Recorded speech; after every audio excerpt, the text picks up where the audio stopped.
మీరు TV సీరియల్స్కి regular చేస్తున్నారు, సినిమాల్లోకి అసలు వెళ్ళట్లేదు అంటే సినిమా చేయకపోవడానికి కారణం ఏంటి సార్? మీరు అసలు అంటే ఏంటి మీ ఉద్దేశం? అంటే సినిమా చేయకపోవడానికి కారణం అంటే ఏం లేదండి. అంటే నాకు అలాంటివి ఏం అవకాశాలు రాలేదు, ఫస్ట్ పాయింట్.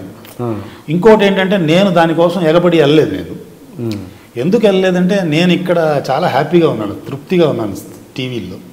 సినిమాలకు వెళ్తే ఏంటంటే సినిమా సెటప్ వేరు, అక్కడ ఇది వేరు, కాబట్టి నేను పెద్దగా అటు సైడ్ పెద్ద కాన్సన్ట్రేట్ చేయలే. నాకు సినిమాల కోసం వచ్చిన వాళ్ళు కూడా ఎలాంటి వాళ్ళు వచ్చారంటే ఇక్కడ మామూలు టీవీ సీరియల్స్ చేసే ప్రొడ్యూసర్స్ వీళ్ళే సినిమాలు కానీ వచ్చారు. దీనికంటే అది ఎందుకు మళ్ళీ అక్కడికి వెళ్ళి ఎందుకు చేతులు కాల్చుకోవటం. ఇప్పుడు ఎందుకంటే ఏమొద్దంటే ఇప్పుడు నేను మా అశోక్ కుమార్ గారితో సినిమా చేశాను, కొచ్చుకున్నమ్మా.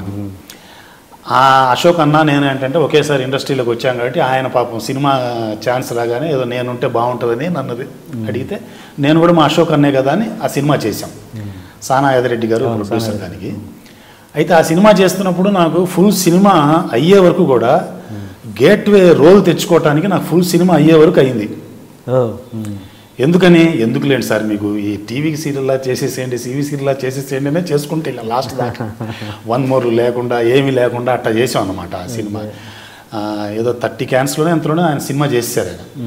కానీ ఇప్పుడు రేపు సినిమా ప్రొజెక్ట్ అయినప్పుడు ఆడియన్స్ చూస్తున్నప్పుడు కెమెరామెన్కి ఏమంటారంటే ఇప్పుడు చోటా నేను ఫ్రెండ్స్ చోటా గారు చేసిన సినిమాకి నన్ను చూసి నువ్వు ఇద్దరు ఒక సమకాలికలు కదా, అతను చూడు ఎంత బ్రహ్మాండంగా తీస్తున్నాడు, వీడు చూడు ఎంత నీచంగా తీశాడు అంటారు. కానీ నాకున్న ఫెసిలిటీస్ గురించి వీటి గురించి ఎవరు మాట్లాడరు కదా.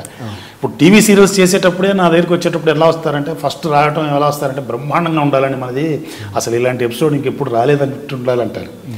మనం ఎక్విప్మెంట్ లిస్ట్ ఇవ్వగానే క్రేన్ ఎందుకు సార్, మీరు నిల్చొని కూర్చుంటేనే క్రేన్ లాగా ఉంటుంది, అందుకే కదా మిమ్మల్ని పెట్టుకున్నాము, మీరు భుజం మీద ఇట్లా తీస్తే భలే సాఫ్ట్గా తీస్తారండి, లైట్లు ఇన్ని ఎందుకు సార్ అని మొదలు పెడతారు ఇక అక్కడి నుంచి. సో రెగ్యులర్ ప్యాటర్న్ అది. సో సినిమా అయినా అదే అవుతుంది కదా అని చెప్పి నేను పెద్దగా అటు సైడ్ కాన్సన్ట్రేట్. మోర్ ఓవర్ ఏంటంటే నేను చాలా హ్యాపీ అనమాట ఇక్కడ. అంటే అప్పుడు గల్లీ మీద కుత్తా భీ షేరే అంటారు, అట్లాగే నేను ఇక్కడ ఏంటంటే బ్రహ్మాండంగా ఉన్నాను. మళ్ళీ అటు వెళ్ళి ఎవరికో ఇది చేసుకుంటూ ఎందుకు చేయాలని నేను పెద్దగా కాన్సన్ట్రేట్ చేయలేదు. అంటే అసలు కెమెరా ఉంది మా ఇద్దరి మధ్య అన్న ఫీలింగ్ ఉండకూడదు అనేది ఫోటోగ్రఫీని ఆ రోజుల్లో చేసాం. తర్వాత ఇక మన సార్ రామ్ గోపాల్ గారు వీళ్ళందరూ వచ్చిన తర్వాత ఆ కెమెరా కాళ్ళ సందుల్లోంచి వెళ్ళటం, సంకల్లోంచి వెళ్ళటం ఇవన్నీ వచ్చిన తర్వాత ఇక కెమెరానే మొత్తం ఆడియన్స్ మొత్తం కెమెరానే చూడటం మొదలుపెట్టాడు. ఆర్టిస్ట్ని వదిలేశాడు అనుకోండి, అది వేరే విషయం.